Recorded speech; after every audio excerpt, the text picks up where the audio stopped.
इतिहास में कुछ तारीखें ऐसी होती हैं जो सिर्फ कैलेंडर पर नहीं बल्कि एक देश की आत्मा पर छप जाती हैं। ऐसी ही एक तारीख थी 30 जनवरी 1948, महात्मा गांधी की हत्या। पर यह कहानी सिर्फ एक गोली की नहीं है, ये कहानी है एक पहेली की, एक ऐसे कातिल की जो कभी उसी इंसान को अपना गुरु मानता था जिसे उसने मार डाला। तो चलिए इस कहानी की उलझी हुई परतों को एक एक करके खोलते हैं। तो बात है 30 जनवरी 1948 की। जगह दिल्ली का बिरला हाउस। बाहर से तो सब कुछ शांत था, रोज की तरह, लेकिन उस शाम की खामोशी के पीछे एक भयानक तूफान छिपा हुआ था। एक ऐसा तूफान जिसके बारे में किसी ने सोचा भी नहीं था। घड़ी में बज रहे थे शाम के 5:17। गांधी जी उस दिन अपनी शाम की प्रार्थना सभा के लिए करीब 15 मिनट लेट थे। असल में सरदार वल्लभ भाई पटेल के साथ उनकी एक मीटिंग अभी अभी खत्म हुई थी और अब वो अपनी दो पोतियों मनु और आभा के कंधों का सहारा लेकर प्रार्थना वाली जगह की तरफ बढ़ रहे थे। गांधी जी अभी बगीचे की सीढ़ियां चढ़ ही रहे थे कि भीड़ में से एक आदमी, एक चेहरा आगे बढ़ता है। ये था नाथूराम गोडसे। उसके दोनों हाथ जुड़े हुए थे नमस्ते की मुद्रा में, लेकिन उन जुड़े हुए हाथों के बीच छिपी थी एक पिस्तौल और एक ऐसा इरादा जिसे वहां खड़ा कोई भी इंसान समझ नहीं पाया। वो गांधी जी के ठीक सामने आकर सम्मान दिखाने के लिए झुकता है, कहता है, नमस्ते गांधी जी। गांधी जी की पोती मनु उसे रोकने की कोशिश करती है। वो कहती है कि बापू को पहले ही देर हो रही है, पर गोडसे उसे बेरुखी से एक तरफ धक्का दे देता है। और फिर बस एक पल में सब कुछ बदल गया। उसने अपनी बरेटा M1934 पिस्तौल निकाली और एक के बाद एक 3 गोलियां गांधी जी के सीने में उतार दी। उस शाम की प्रार्थना गोलियों की आवाज में हमेशा के लिए खामोश हो गई। गांधी जी के हाथ जुड़े ही रह गए और जैसे ही वो जमीन पर गिरे, उनके मुंह से आखिरी शब्द निकले, हे राम। विडंबना देखिए, अहिंसा का सबसे बड़ा पुजारी उस दिन हिंसा का शिकार हो गया था। लेकिन कहानी यहाँ खत्म नहीं होती, बल्कि यहीं से वो सबसे बड़ा सवाल शुरू होता है जो आज भी हमें परेशान करता है।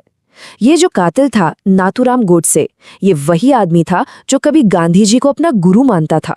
तो फिर आखिर ऐसा क्या बदल गया? कैसे एक फॉलोअर एक कातिल बन गया? इस सवाल का जवाब ढूंढने के लिए हमें नाथूराम गोडसे के दिमाग में उतरना होगा, उसकी सोच की पूरी जर्नी को समझना होगा कि कैसे एक फॉलोअर एक एक्सट्रीमिस्ट बन गया। तो ये नाथूराम गोडसे था कौन? 1910 में पैदा हुआ एक पढ़ा लिखा इंसान जिसे इतिहास, पॉलिटिक्स और हिंदू साहित्य पढ़ने का बहुत शौक था।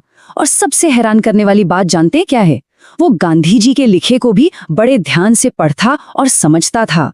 ये जो टाइमलाइन है ना, ये उसकी सोच के बदलने की पूरी कहानी कहती है।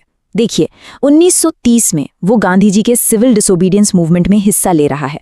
फिर सिर्फ 2 साल बाद 1932 में वो आरएसएस और हिंदू महासभा से जुड़ जाता है। यहीं उसकी मुलाकात वीर सावरकर से होती है। और फिर आता है साल 1942। ये एक टर्निंग पॉइंट था जब उसकी सोच पूरी तरह 180 डिग्री घूम गई। वो प्रो गांधी से एंटी गांधी बन गया और इस सफर का अंत 1948 की उस खूनी शाम को हुआ। तो मतलब हमारे सामने गोडसे की 2 बिल्कुल अलग अलग रूप हैं। एक 1942 से पहले वाला गोडसे जो गांधी के उसूलों पर भरोसा करता था, और दूसरा 1942 के बाद का गोडसे जिसे ये पक्का यकीन हो गया था कि गांधी अखंड भारत के सपने को कमजोर कर रहे हैं और मुसलमानों का पक्ष लेकर एक तरह से देश को धोखा दे रहे हैं। अब आते हैं इस पूरी कहानी के सबसे जरूरी हिस्से पर। खुद कातिल ने क्या वजहें दी, उसने अपने इस काम को कैसे सही ठहराने की कोशिश की।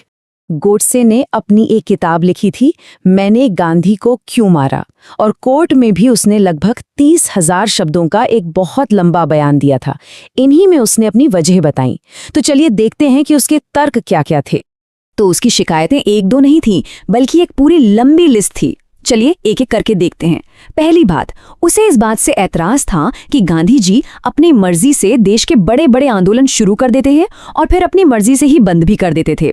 दूसरी शिकायत, उसका आरोप था कि गांधी जी सिर्फ मुसलमानों को खुश करने के लिए शुद्ध हिंदी की जगह हिंदुस्तानी भाषा को प्रमोट कर रहे हैं। तीसरा, उसने देश में हो रही सांप्रदायिक हिंसा का जिम्मेदार भी गांधी को ही ठहराया। उसे लगता था कि गांधी की नीतियां देश को तोड़ने वाली हैं। वो मानता था कि गांधी जी जो इतने पावरफुल थे, वो देश का बंटवारा रोक सकते थे पर रोक नहीं पाए। और आखिर में उसका ये भी कहना था कि पाकिस्तान से भागकर आए हिंदू और सिख शरणार्थियों पर गांधी जी ने कोई ध्यान नहीं दिया। इतनी सारी शिकायतें तो थीं, लेकिन वो कहते हैं ना, द फाइनल स्ट्रॉ, वो आखिरी चीज क्या थी जिसने गोडसे के सब्र का बांध तोड़ दिया? वो था गांधी जी का आखिरी अनशन, जो उन्होंने 13 से 18 जनवरी 1948 के बीच रखा था। गोडसे की नज़र में ये इस बात का सबसे बड़ा और पक्का सबूत था कि गांधी जी प्रो मुस्लिम हैं। अब इस अनशन में गांधी जी की 2 मुख्य मांगें थीं।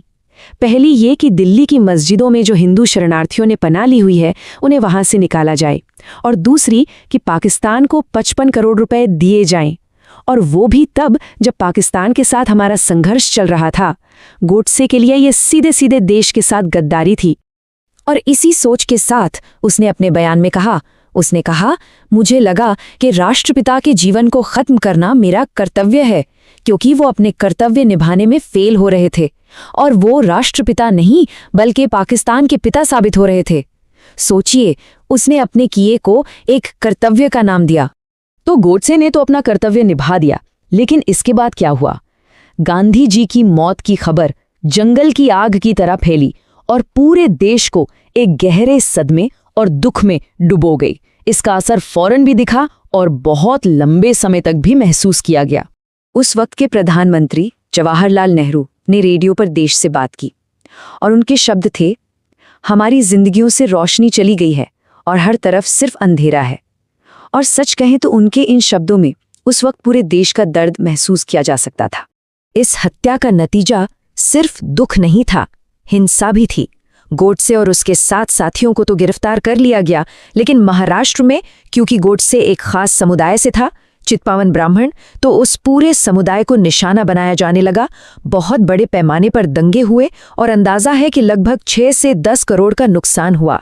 केस चला दिल्ली के लाल किले में बनी एक स्पेशल कोर्ट में, और फैसला आया। नाथूराम गोडसे और एक और साथी नारायण आप्टे, दोनों को हत्या और साजिश के जुर्म में फांसी की सजा सुनाई गई।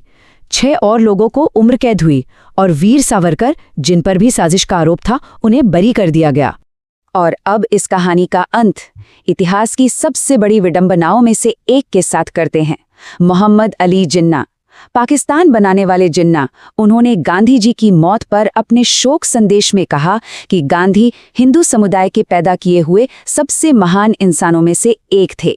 ये एक लाइन उस गहरी मजहबी खाई को दिखाती है जिसे गांधी जी अपनी पूरी जिंदगी पाटने में लगे रहे, और शायद यही वो खाई थी जो आखिर में उनकी मौत की वजह भी बनी।